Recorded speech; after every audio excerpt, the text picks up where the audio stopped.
2009 மே 18 இலங்கையில நடக்கப்பட்ட முள்ளிவாய்க்கால் படுகொலை. இந்த முள்ளிவாய்க்கால் படுகொலை இங்க பலருக்கு தெரிஞ்சிருக்கலாம், ஆனா இன்னும் சிலருக்கு தெரியாம இருக்கு. இலங்கையில விடுதலை புலிகளுக்கும் மற்றும் இலங்கை இராணுவத்திற்கும் பல ஆண்டுகளாக யுத்தம் நடந்து வந்துச்சு.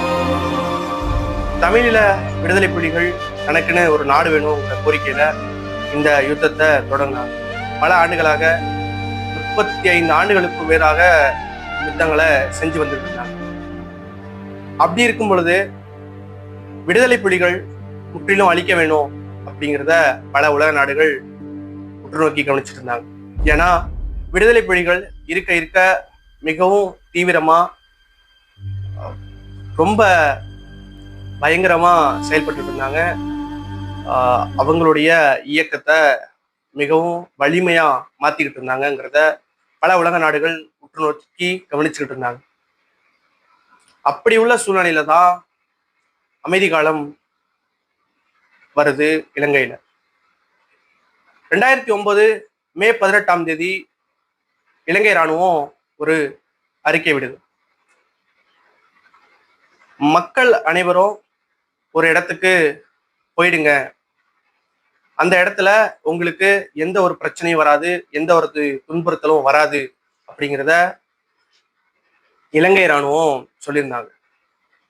அதை நம்பி தமிழீழ மக்கள்கள் என்ன பண்றாங்க அப்படின்னா, முள்ளிவாய்க்கால் பகுதி இலங்கை இராணுவம் அறிவிக்கப்பட்ட ஒரு பகுதி, நோ ஃபயர் ஜோன் அப்படின்னு அறிவிக்கப்பட்ட ஒரு பகுதியை இலங்கை இராணுவம் கொடுத்தாங்க. இலங்கை இராணுவத்தை நம்பி இலங்கையில வாழக்கூடிய தமிழீழ மக்கள்கள் அனைவரும் அந்த இடத்துக்கு ஒன்று சேர ஆரம்பிச்சாங்க. எல்டிடி, அதாவது விடுதலை புலிகளை அழிக்கணும், முற்றிலும் அழிக்கணுங்கிற ஒரு முடிவுல மக்களை தனியா பிரிப்பதும் விடுதலை புலிகளை தனியா பிரிப்பதும் இலங்கை இராணுவம் கவனிச்சாங்க. அதனாலவோ என்னவோ தெரியல, இந்த பிளானை பண்ண ஆரம்பிச்சாங்க. இதை நம்பி தமிழீழ மக்கள் அனைவரும் ஒன்று சேர்ந்து ஒரு இடத்துல இருக்காங்க. இருந்த சில மணி நேரங்கள்ல எல்லாம் ஒன்றிணைந்து சில மணி நேரங்கள்ல குண்டு மழை பொழிய ஆரம்பிக்குது.